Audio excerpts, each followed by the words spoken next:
खुलुमबाय रायजोफोर, नोंथांमोना आंखौ सिनायदोंना? आंनि नामा जाबाय बडलेण्ड टाइगार।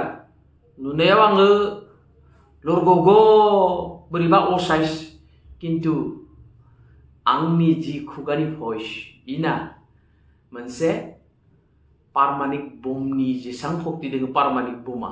आंनि भइसआबो बेबायदिनो BPF को धंस खालामनानै आंनियाव भइस दङ। बेनिखायनो आंखौ BPF फोरा गियो। जेरै पारमानिक बमखौ निउक्लियार बमखौ जितियानोखि नागासाकि आरो हिरोशिमायाव गारदोंमोन होदोंमोन अब्ला गोबां मानसि थैदोंमोन, खहा जादोंमोन। थिक बेफोरबायदिनो आंनि भइसआबो मोनसे पारमानिक बमजों समान। बेनिखायनो BPFनिफ्राय आंखौ गियो। रायजोफोर मा जाबावगोन दा? खबराथ' जोबोर गाज्रि BPFनि थाखाय, जोंनि थाखाय पाब्लिकनि थाखाय मोजां निसन। बिश्वनाथ आरो सनितपुरनि गं 41 खान गामिया बिटिआरआव हाबसिगोन। हाबबाय। आसाम केबिनेटआ इखौ गनायथि होबाय। धन्यबाद। एबसुखौ धन्यबाद, इउपिपिएलखौ धन्यबाद, प्रमोद बर सारखौ धन्यबाद, डक्टर हिमन्त बिश्व शर्माखौ धन्यबाद। फारसेथिंजाय हाग्रामा बिथांमोना, दावराव देख्रेब बिथांमोना सानजाथिं सिमा बारायनायखौ जेब्लाबो लुबैयाखैमोन। 17 बोसोर हाग्रामाया सिप जानानै थाबाय।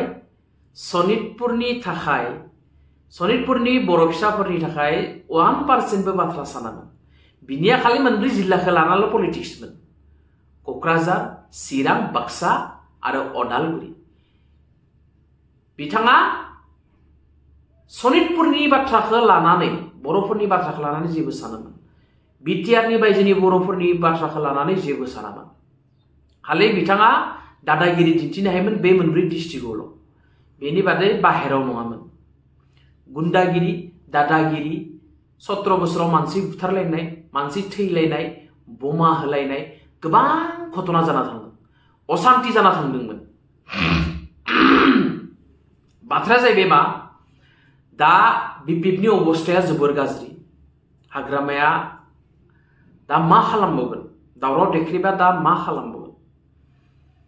बिटिआरआव 41 खान गामि हाबफैबाय, आरो हाबबावनो लागा दोङो। बेखौ आरो नेक्स्ट टाइम फोसावबावगोन। समजों लोगोसे बेफोरबायदिनो सोबाय थागोन। दा हाग्रामाया जिरायनानै हासुनो हाबावगोन ना गसंनानै हासुनो हाबावगोन? ना हाग्रामाया जिरायनानै खिनो हाबावगोन ना गसंनानै खिबावनो हागोन? दा किन्तु हाग्रामाया अबस्था गैला।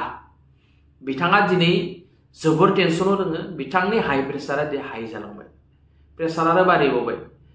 डायबिटिस जासिगोन दा बिथाङा, डायबिटिस जासिगोन। सानजानि बर' फिसाफोरखौ लानानै हाग्रामाया गोबां अन्याय खालामबोदों 17 बोसोराव। इलेक्शननि टाइमाव थाङो, मोननैसो गोदोर गोदोर भाषण होना फैयोमोन। प्रेक्टिकेलि बिथाङा सानजानि बर'फोरखौ मोजां मोनामोन। दिनै सानजाथिं गामि ससुनायखौनो दिनै BPF लुबैयामोन। जोंहा हाग्रामा लांथा खथ'खसा लुबैयामोन, दावराव देख्रेबाबो लुबैयामोन। बिराद बिरोधिता बिसोरो, मोजां नङा मानसिफोरा। बेनिखायनो बर' फिसाफोरा साननाया मोजां जे BPFखौ जेब्लाबो गनायथि होनो नाङा। BPFआ अबस्था गैला। सानजाथिं सिमा बारायनाय लोगो लोगोनो हाग्रामायाबो मिथिखाबाय जे पलिटिकेलि बिथाङा जोबलांबाय आरो सेस। दावराव देख्रेबानो बुं, सानसुमायानो बुं, सोरबा हाग्रामायानो बुं, फाग्रामायानो बुं, सोरबा माइबायानो बुं, पलिटिकेलि बिसोरो सेस। दिनै एकदम सेस। दिनै बिटिआर गोरोबथा जानाय लोगो लोगोनो, प्रमोद बर सारा लिड लानाय लोगो लोगोनो बिटिआरखौ सान्ति फैदों, जौगानाय फैदों, नै हारिजों नै हारि अनलायनाय फैदों। 17 बोसोराव बै हारिजों बै हारिजों नायलायनो हायामोन। बुलायनाय, बुथारलायनाय, न' खावलायनाय, बर'जों बर'जोंनो गोबां बुथारलायनो गोनां जादोंमोन 17 बोसोराव। BPFनि दादागिरि, गुन्डागिरि बाथ्रा फंसे बुंनो हायामोन, हाग्रामाया बाथ्रा बुंनो हायामोन। दा सानजानि सिमाया बारायबाय बर'फोर, हाग्रामाया पलिटिकेलि भाबै जोबलांबाय। जोबोर मोजां बाथ्रा।